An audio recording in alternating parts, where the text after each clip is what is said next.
Hey, folks, and welcome back to Glenn and Adrian's Rock Talk. That's Adrian. And that's Glenn. And today we are going to take a look at the Grateful Dead's Bob Weir playing with the National Symphony Orchestra, playing Jack Straw. This is in 2023.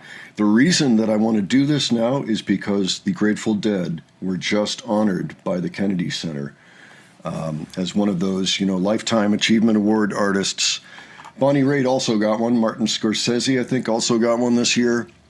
It's going to air on CBS and Paramount Plus on December 22. So it's already happened. But I just thought, bravo, really, to them and to all the artists that were honored this year.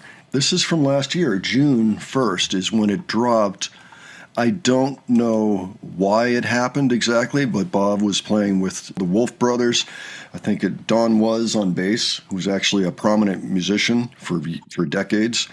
And then drummer Jay Lane and pianist Jeff Chimenti, who I believe was the keyboardist in Dead and Company. And then they've got the orchestra. So I thought, well, that's pretty interesting.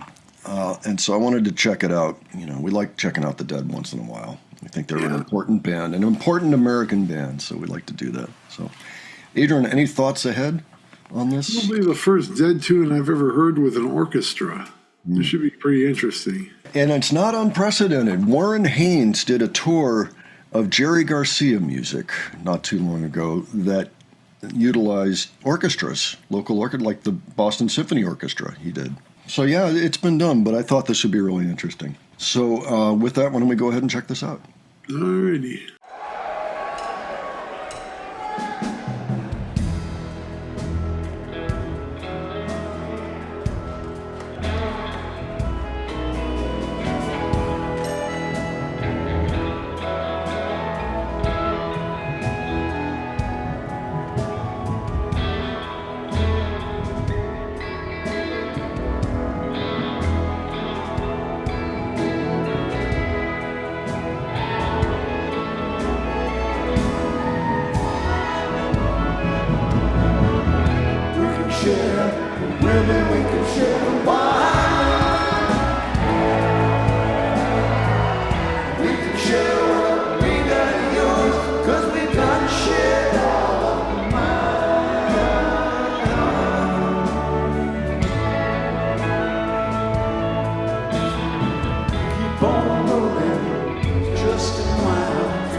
Hurts my ears to listen, shining and burns my eyes to see.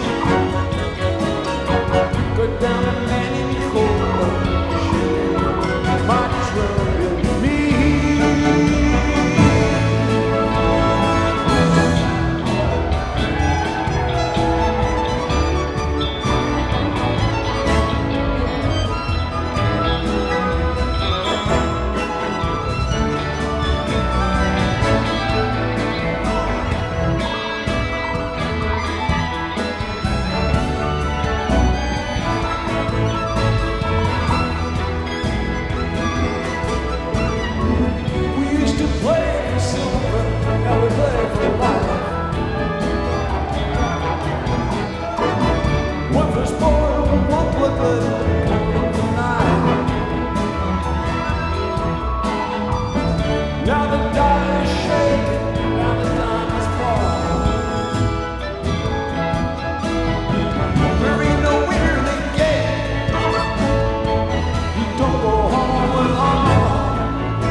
Okay, so that was actually October 9, 2022. Okay, yeah, I don't think I've heard that song before. I don't know if I have. You've never heard the song? Oh, Jack Straw, you mean? Jack Straw, yeah. Oh, okay. That's a song that first showed up on the Europe 72 live album. Played it a bunch of times in Europe. It became a very popular concert staple for the Dead. So this song is actually written by Bob Weir and Robert Hunter. For a little while, Robert Hunter was writing songs with Bob Weir. There came a point, and I believe it was the song Sugar Magnolia, where Robert said, "No, I'm done. No more. I can't work with this guy." You know? And then Bob started working more with John Perry Barlow at this point. But this song is a fantastic one, if you ask me. It's one all the fans know. You know, every Deadhead knows Jack Straw. I mean, they know most of the songs, but that one, of course, even a lot of the casual fans will know that one. I think it's a pretty strong one. It's actually one of my favorite songs, I think, in the Dead catalog, because it tells a really interesting story as well. Yeah, I thought it was probably a very popular song. So what'd you think about what they were doing with the orchestra? Did you notice that arrangement?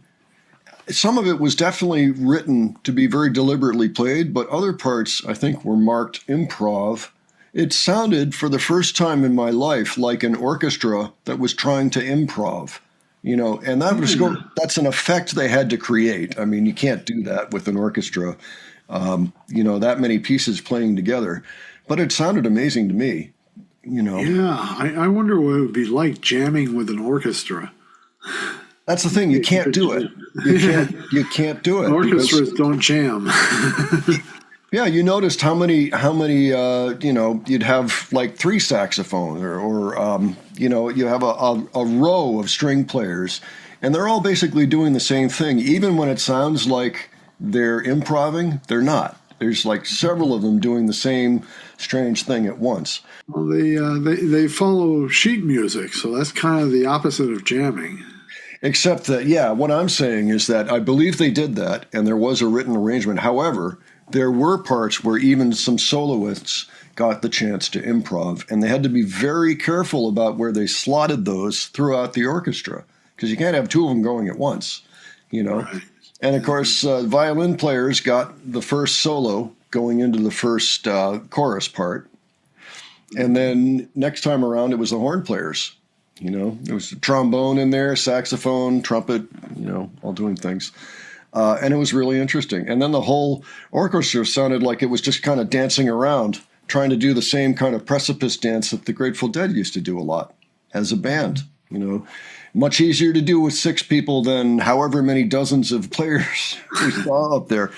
So it was really unique. That was what struck me about it. Also, a pretty poignant version too, I thought, even given all that. I mean, it was a little busy, but it wasn't too busy. You know, like it. You know, the whole orchestra at points were asserting itself, but it wasn't too overblown. You know, it was nice, and it also maintained a certain, I don't know, reverence or something. It had the emotion. You know. Yeah. Yeah, I think that Robert Hunter would have approved. Pretty amazing. I don't know who wouldn't approve of something like that. It's just yeah. Incredible. Sure, I agree. Okay, folks, well, why don't you let us know what you thought of that? You know, what your general impressions were, if you were familiar with the song, and if you are, what did you think of that version? I thought they did a top-notch job, really. It was very, very cool.